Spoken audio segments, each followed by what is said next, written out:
कोई भी साधु संत महात्मा, चाहे वो कबीर हों, रैदास हों, तुलसीदास हों, मैं बात कर रहा हूं अपने सनातन के ऋषि मुनियों से, जिन्होंने इतना घोर तप किया कि वो आज उस तारामंडल को उनके नाम से जाना जाता है।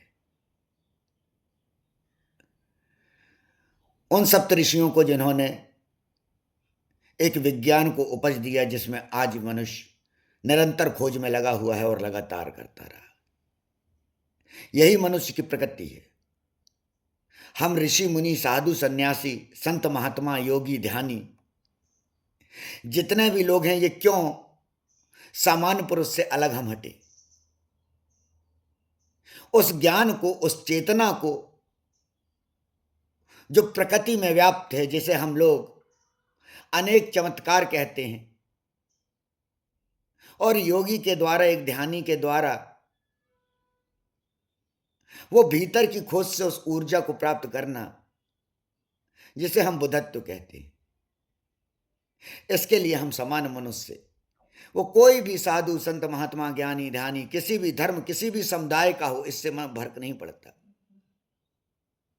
जाने का ये उद्देश्य था। दो भाग में हम मनुष्य का खेल चल रहा था, और इसी हम मनुष्य के खेल में ही देवी देवता, यक्ष, गंधर्व, दैत्य सभी आए।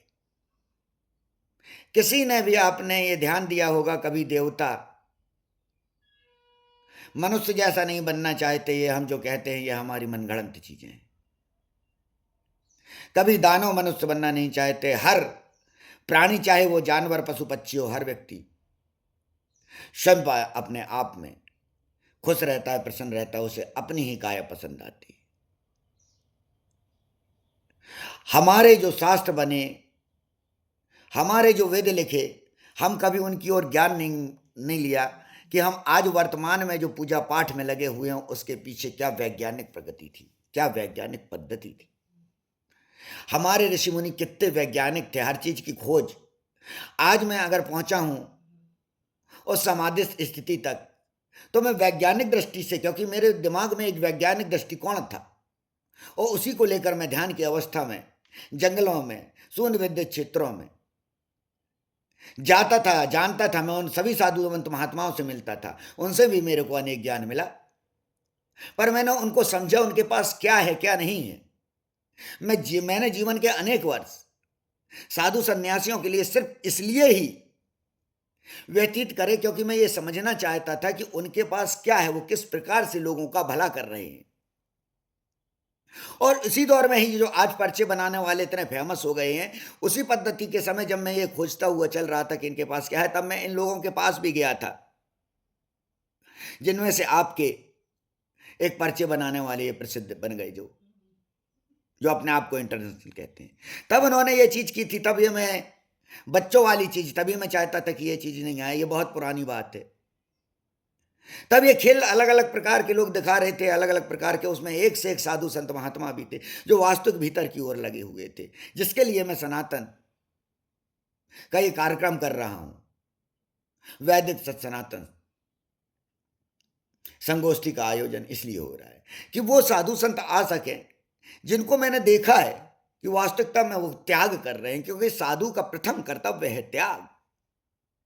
ये वस्त्र से कुछ नहीं फर्क पड़ना। ये वस्त्र, ये आम मनुष्य के लिए, हम आम मनुष्य से अलग हैं। हम भगवान नहीं बन रहे हैं, हम लोगों के भाग बदल रहे हैं। लोग पहले मंदिर जाते थे, साधु सन्यासियों का क्या काम था कि उस मंदिर की सेवा करना।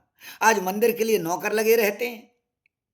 ये नौकरों का काम नहीं था, ये ईश्वर की सेवा था। आज भगवान का जो पुजारी हैं या जो पूजा करने वाले हैं, उनका काम क्या हो गया है? सिर्फ उनके वस्त्र बदलेंगे।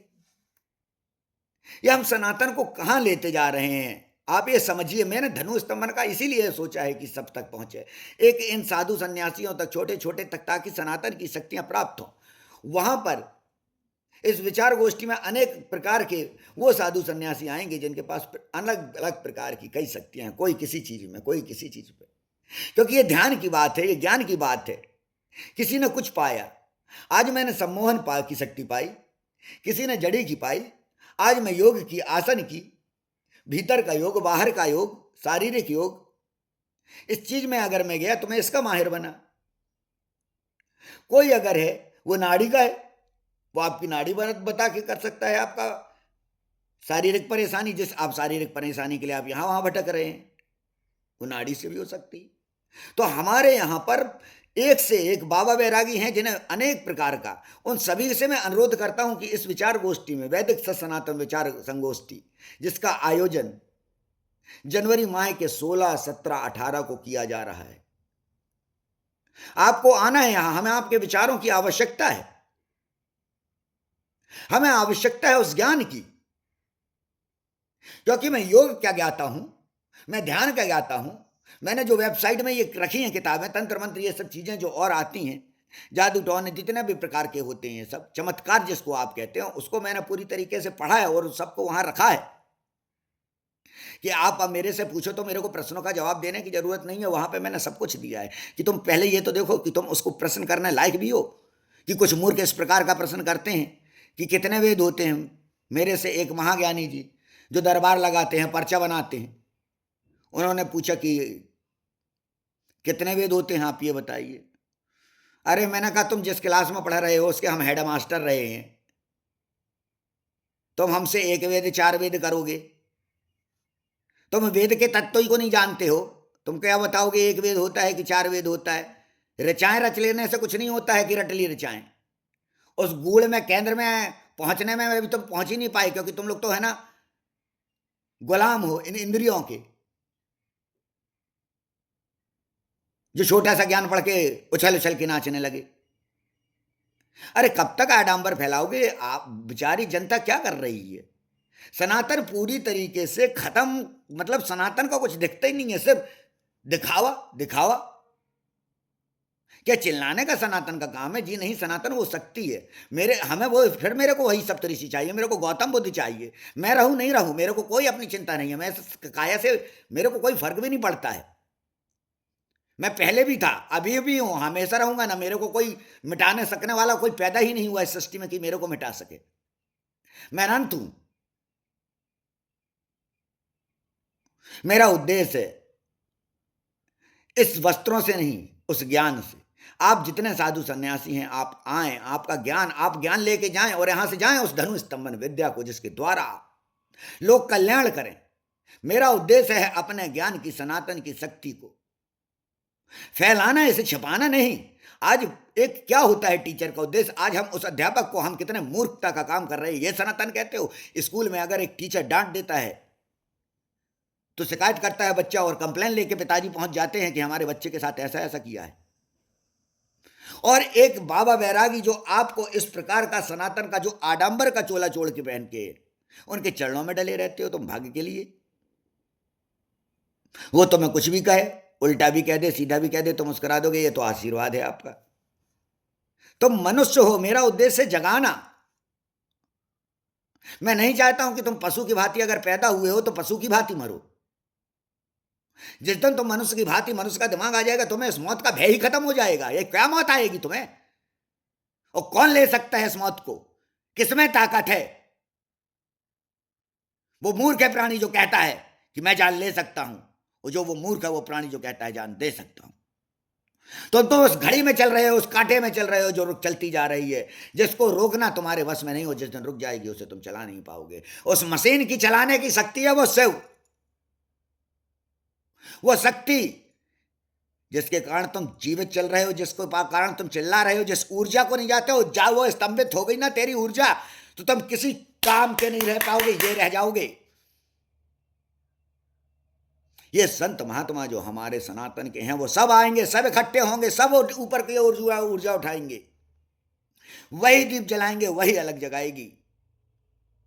फिर शिव आएगा, फिर विष्णु आएगा, फिर ब्रह्मा यहां पैदा होगा। कौन कहता है कि ब्रह्मा विष्णु महेश, ये झगड़ना लगड़ना, ये क्यों तुमने आग लगाई? तुमने देवताओं को भी नहीं छोड़ा, और कन किताबों में नहीं छोड़ा। ये देवी देवताओं के झगड़े कहीं हमारे उसमें नहीं है, ना हमारे वेद में है, ना हमारे उपनिषद में है, ना हमारे शास्त्र में है, नहीं है ऐसे कुछ। तुम लड़ाई झगड़े की बात करो। हमारे माइंड में, दिमाग में इतनी नकारात्मकता भरती जा रही है कि जो इसका नाम हमारे महाभारत कहा जाता है, घर में नहीं रखी जाती है कि तुम झगड़ोगे उससे गलत नेगेटिव प्रभाव पड़ेगा। उसका नाम था जय, उसका नाम ही सकारात्मक था। उसका नाम फिर था विजय, उसका नाम तब भी सकारात्मक था। यह महाभारत किसने रखा और क्यों रखा, इस पर कभी नहीं विचार किया। तुमने कह दिया वेद व्यास जी ने महाभारत लिखी। जी नहीं, महाभारत वेद व्यास ने नहीं लिखी थी। वेद व्यास जी ने जय लिखा था, उसके बाद गज किया गया और उसके बाद महाभारत किया गया। तो समझो, रामायण अलग है, रामचरितमानस अलग है, वेदोपनिषद शास्त्र अलग हैं और पुराण अलग है। पुराण बच्चों को जिस प्रकार से आप कहानी की किताबें पढ़ते हैं समझाने के लिए, राम श्री राम की जो रामायण है, जो महाभारत है कृष्ण की, उसके लिए बच्चों को पढ़ाने के लिए कितनी प्रकार की कॉमिक आती हैं, किस प्रकार की कहानी होती है। उसी प्रकार से हमारे जो वेद उपनिषद, उनको समझाने की कहानी के तौर पे, जैसे पिक्चर देखते हो कि हीरो कितनी बड़ी छलांग लगा ले रहा है, किस प्रकार के कार्य कर रहा है, तो उस प्रकार का समझाने के लिए पुराणों में आया। और उसी प्रकार का तुलसीदास जी ने कहा समझाने के लिए, लेकिन मूर्ख नहीं समझते हैं। रामचरितमानस, मैं राम का चरित्र लिख रहा हूं, मानस अर्थात मन से। सभी जितने महाज्ञानी लोग बैठे हुए हैं, जितना ज्ञान दे रहे हैं बैठ बैठ के, ब्राह्मणो ज्ञानी ब्रह्मात्व अक्षत, यानी ब्रह्म का अर्थ है ज्ञान, ब्राह्मण का अर्थ ज्ञान। उन सभी ज्ञानियों को कहता हूं कि दोनों में अंतर समझो, वो समझाने के लिए। वो पिक्चर में जिस प्रकार से ब्रीफ किया गया होता है वो उसके लिए। वेद में जो महादेव बताए गए हैं, जो शक्ति बताई गई है, वो दूसरे नीचे आके आपको आराम से समझाने के लिए, पार्वती के रूप में, शिव के रूप में, वो है महादेव, देवों के देव, कोई उनका नाम नहीं। वो शक्ति जिसका कोई नाम नहीं, वो ऊपर। मतलब आप सोचिए कि एक डॉक्टरेट व्यक्ति, अगर मान लीजिए एक डॉक्टर है, वो आम व्यक्ति को समझाए कि ऑपरेशन कैसे किया जाता है, तो क्या एक आम व्यक्ति ऑपरेशन कर लेगा? नहीं है ना संभव, कि मर जाएगा व्यक्ति। वही आप समझिए हमारे ज्ञान के साथ है। हमारे जो वेद उपनिषद शास्त्र हैं, उनको जो पुराणों में बताया गया वो उसी प्रकार से है जिसे आप रामायण में पढ़िए पूरी आराम से समझ के, और फिर रामचरितमानस को पढ़िए, तो आप दोनों के भाव को समझ जाएंगे कि रामायण क्या है और रामचरितमानस, मानस का अर्थ मन से।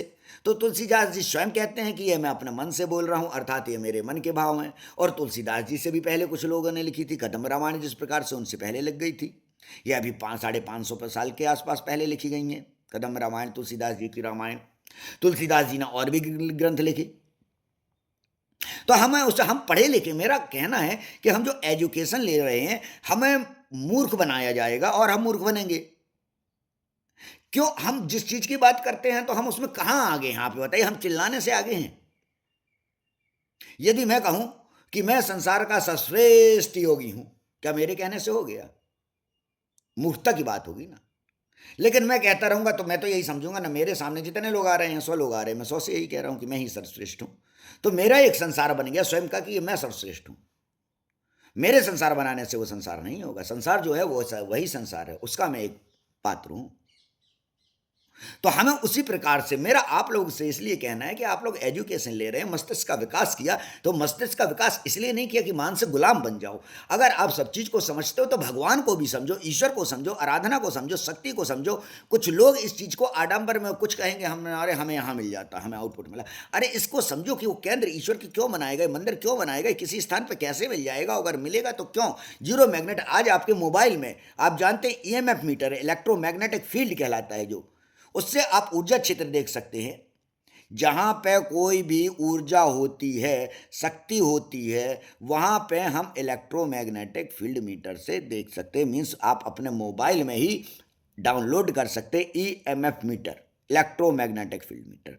आप देख लीजिए, जिससे भूत प्रेत भी दिखाए जाते थे पहले, ध्यान हो, एनर्जी, डार्क एनर्जी, कई चैनल दिखाते थे। तो आप समझिए आपकी मानसिकता से खेला जा रहा। आप जिस चीज को आपको दिखाया गया चैनलों के द्वारा कि उसके भूत प्रेत दिखाए जाते थे, कहीं होते हैं भूत, कहीं होते हैं प्रेत, आप उसी चीज को सोचिए कि मैं उस मानसिकता को लिए दसियों साल से यही कर रहा हूं कि पॉजिटिव की, तुम जहां नकारात्मक बता रहे हो वहां पे हम जीरो बता रहे हैं, वहां पे जीरो शक्ति होती है, वो मैग्नेटिक फील्ड, वहां ईश्वरी तत्व, शिव तत्व, और या मैं प्रूव कर देता हूं कि तुम तो बताओ जहां तुम भूत की तक, और यही वो रुद्र पांडा हनुमान है, जहां जीरो मैग्नेटिक फील्ड है, जो मैं दिखा रहा हूं वहां तुम्हें शून्यता मिलेगी, वहां तुम्हें शक्ति मिलेगी, वहां तुम्हारा दोष दूर होगा, अपने आप होगा, उसमें मुझे कुछ करना ही नहीं पड़ेगा, क्योंकि उस स्थान में वो शक्ति है, वो विद्युत क्षेत्र, वो प्रूफ अगर कहीं पे शक्ति क्षेत्र है वो प्रूफ कर देता, मशीन प्रूफ कर देती। मैं कह रहा हूं इस शिवलिंग क्षेत्रों में जो बनाए गए हमारे ज्योतिर्लिंग, आप देखिए मोबाइल से मैग्नेटिक फील्ड ईएमएफ मीटर करके, आपको वहां की मैग्नेटिक फील्ड बिल्कुल शून्यता की ओर जाएगी। इसीलिए जो कहा निर्माण इतना कर दिया जाता है, तो निर्माण से हम मैग्नेटिक फील्ड को हम असर डाल रहे होते हैं। हम जो प्रकृति ने दिए हैं शिव, प्रकृति जो मूर्ति दे रही है, प्रकृति जो शक्ति दे रही है भगवान के रूप में, आप उसे समझिए वो क्यों दे रही है। उसमें एक एनर्जी है, हमें उसमें कुछ भी डिस्टर्ब नहीं करना चाहिए, हमें अपनी बुद्धि विवेक की चीज़ नहीं है, वो भीतर की चीज़ है, जो ईश्वर तत्व वो भीतर की चीज़ है। हर मूर्ति आपको एक ऊर्जा देती है, वो किस प्रकार की ऊर्जा दे रही है, जरूरी नहीं है कि वो आपको सकारात्मक ऊर्जा दे, आपको जगह नकारात्मक ऊर्जा भी दे सकती है। क्यों? ये डिग्री पर निर्भर करता है। यदि वो जीरो की ओर जा रहा है तो डेफिनेटली वो अब शून्यता की ओर आपको लेके जाएगी, और यदि वो बढ़ रहा है तो इसीलिए 50 के ऊपर 40 के ऊपर आपको रेड एकदम झी झी आवाज़ भी आएगी एमएफ मीटर में। क्यों? यहाँ ज़्यादा है। तो अगर ज़्यादा है, आप उस स्थान में रहते हैं, आप ग्रह का आप देखते हैं, घर का देखना चाहते हैं कि घर में किस प्रकार की एनर्जी है, वास्तु चीज ये सब आ गए। हमारे यहाँ सब कुछ सनातन में, सब कुछ शक्ति, जिस विज्ञान की आप बात कर रहे हैं, अरे विज्ञान पैदा ही हुआ है उस शून्य सनातन से, जिसको शिव कहते हैं। तुम उस शिव को ही नहीं समझ पा रहे हो, तुम ब्रह्मा के मंदिर नहीं बना रहे हो उस ज्ञान के जिसको ज्ञानी, मतलब कैसे तुम्हारे गंधारी तुम्हें बनाया गया, क्योंकि धृतराष्ट्र तो था कोई और तुम बुद्धिमान निकले, तो फिर दुर्योधन तो युद्ध जीत ही जाएगा। उस युद्ध के डर से गांधारी की भांति तुम्हारे पट्टी बांधी जा रही है, और जब पट्टी बांधी जाएगी तो क्या होगा? हार निश्चय। इसलिए मैं बार बार कहता हूं कि जागो, तुम सनातनी हो। सनातनी का अर्थ है आदि ना अंत। तुम्हारी जो आत्मा है उसको समझो कितनी शक्तिशाली है, जिसके द्वारा गुरु का माध्यम होता मैं मार्ग आपको दूंगा। वहां अनेक संत महात्मा होंगे जो आप सभी को, अनेक जनता को मार्ग दे रहे हो, मार्ग देंगे, क्योंकि उनका उद्देश्य ये नहीं है कि चमक दमक गाड़ी घोड़ा करोड़ों की गाड़ी में बैठना पैसा। उनका तो उद्देश्य है कि हम अपना मस्ती में मस्त रहें, अपनी ईश्वर की भक्ति में, और जग का कल्याण करते रहें। उनकी वास्तविक आय निकल रही होती है कि मैं जग कल्याण नहीं कर पा रहा हूं, वो इस बात के लिए दुखी होता है वास्तविक संत। मैं भक्ति नहीं कर पा रहा हूं, इस बात के लिए होता है वास्तविक संत। जागो सनातनी, वास्तविकता में सनातन खतरे में।